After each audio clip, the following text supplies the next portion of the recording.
दिनांक 8 फेब्रुवारी रोजी Indian medical association Ambejogai शाखेच्या वतीने कना दर्पण महोत्सव राज्यस्तरीय बक्षीस वितरण सोहळा हॉटेल परिचय परळी रोड आंबेजोगाई या ठिकाणी मान्यवरांच्या उपस्थितीत मोठ्या थाटात पार पडला।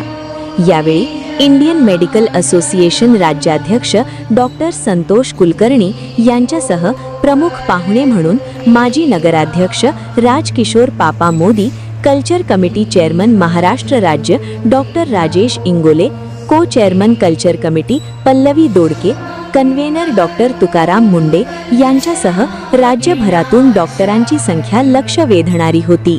यावेळी इंडियन मेडिकल असोसिएशनच्या वतीने डॉक्टरांच्या घेण्यात आलेल्या विविध सांस्कृतिक ऑनलाईन स्पर्धांचा बक्षीस वितरण सोहळा मोठ्या थाटात पार पडला। यावेळी महाराष्ट्रातील विजयी डॉक्टरांचा मान्यवरांच्या हाताने मानचिन्ह देऊन सन्मान व सत्कार करण्यात आला। यावेळी प्रावीण्य मिळवलेल्या डॉक्टरांनी आपल्या सांस्कृतिक कार्यक्रमाचे सादरीकरण केले। यावेळी त्यांचे सुप्त कलागुण पाहून हम भी किसी से कम नहीं याचाच प्रत्यय आला व एकापेक्षा एक असे वेगवेगळ्या माध्यमातून सादरीकरण केले। या कार्यक्रमासाठी राज्यभरातून डॉक्टरांनी आपला सहभाग नोंदवला होता। यावेळी कल्चर कमिटीचे चेअरमन मानसोपचार तज्ञ डॉक्टर राजेश इंगोले यांनी मोलाचे मार्गदर्शन केले।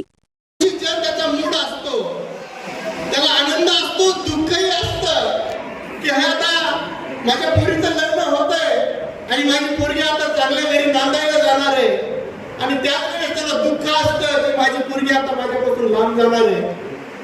आणि यावर्षी मला हे फिलिंग माझी तीच आहे की हा कार्यक्रम मी घेतोय, परंतु या वर्षीचा हा आता शेवटचा कार्यक्रम आहे आणि त्या पद्धतीची एक माझ्या मनामध्ये एक माझं मनाचं वातावरण आहे। या कार्यक्रमाला उपस्थित असणारे आमच्या या इंडियन मेडिकल असोसिएशनचे अध्यक्ष महाराष्ट्र राज्याचे संतोषजी कुलकर्णी सर, आमचे ज्येष्ठ मार्गदर्शक आम्हाला छोट्या भावाचा दर्जा त्यांनी दिला आणि सुखदुःखामध्ये माझ्याबरोबर कायम बरोबर असतात आणि आमची अशी ट्युनिंग फ्रिक्वेन्सी जुळलेली आहे आणि त्याच्यामुळे त्यांच्या सुखदुःखामध्ये मी सहभागी होतो, माझ्या सुखदुःखामध्ये ते सहभागी होतात आणि एकमेकांच्या वाटचालीचे साक्षीदार आम्ही आहोत। आणि आमचे असे आम्हाला तर हाताच्या फोडासारखं जपतात असे आमच्या अंबाजोगाईचे विकास पुरुष, तेलबिया महामंडळाचे अध्यक्ष, पीपल्स बँकेचे संस्थापक अध्यक्ष आदरणीय राजकिशोरजी पापा मोदी साहेब, ज्या माणसाच्या काळात मी IMA मध्ये आलो, नुसतं आलोच नाही तर त्या माणसानं मला मी रांगत असलेलं बाळ जसं दुडदुड पावलं टाकावी, नुसतीच दुडदुड पावलं टाकू नाही तर त्यानं पळावं, नुसतं पळावं काय तर ती शर्यती जिंकावी आणि मोठ करून मला आयोमध्ये आणलं रामकृष्ण लोंढे सरांनी।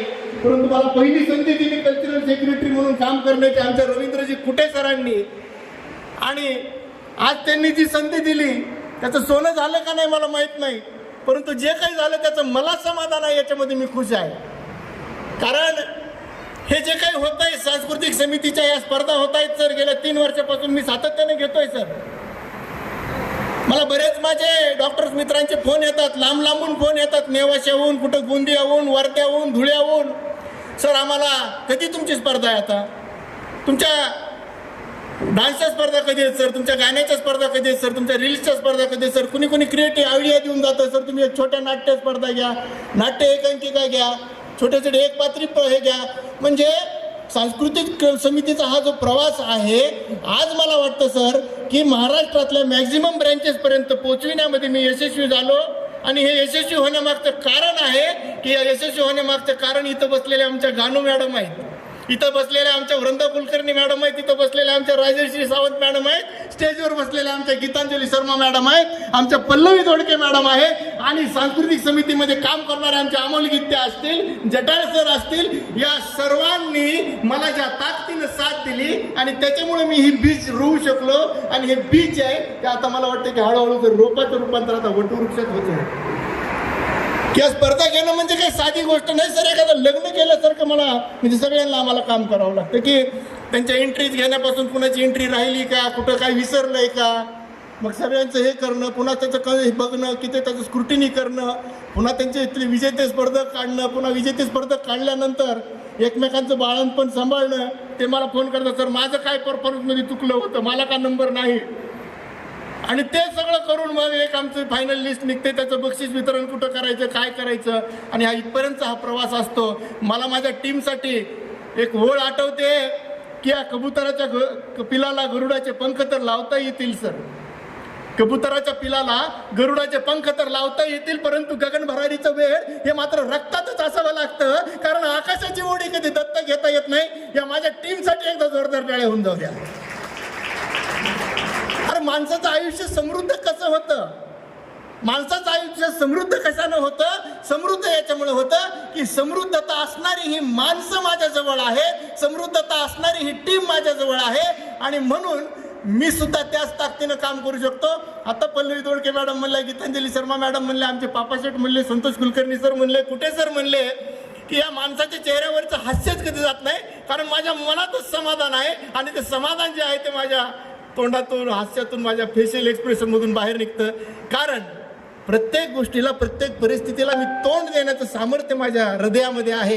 आणि हे सामर्थ्य कुठून आलं तर ह्या तुम्ही मला हे सामर्थ्य दिलेलं आहे. कारण माझ्या जगण्याला अर्थ प्राप्त करून देणारी ही माणसं आहेत. वेगवेगळ्या ठिकाणी वेगवेगळी माणसं असू शकतात. या कल्चरल कमिटीमध्ये जे माझे सदस्य आहेत हे नवे आहेत पण छावे आहेत सर, ताकदीनं काम करतात. त्याला जलाची जिम्मेदारी दिली. आमच्या गानू मॅडम एवढ्या प्रतिदिवस प्रॅक्टिस करतात. लातूरमध्ये त्यांचं नाव घ्यायचं म्हणजे मला वाटतं 1 तास लागेल सावंत मॅडम, बरोबर आहे ना? परंतु या गानू मॅडम माझ्यासाठी मोमेंटो तयार करत बसतात, माझ्यासाठी एक चिटकवण्याचं काम करत बसतात.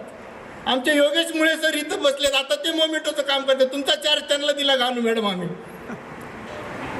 आणि ही माणसं ज्या वेळेस अशा डिव्होशननं काम करतात तर मला वाटतं की टीम लीडर म्हणून जरी क्रेडिट मला भेटत असलं तरी सुद्धा टीम लीडर म्हणून या लोकांच्या कामाचं श्रेय आणि त्यांना तेवढंच महत्त्व आहे हे मी माझ्या दृष्टीनं मानतो.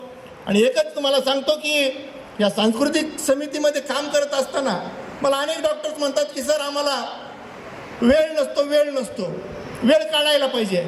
तुम्हाला असं वाटेल की हा माणूस एवढं काम करतो म्हणजे ह्याची प्रॅक्टिस अजिबात चलत नाही, काय की निवडच बसलेला माणूस आहे काय की.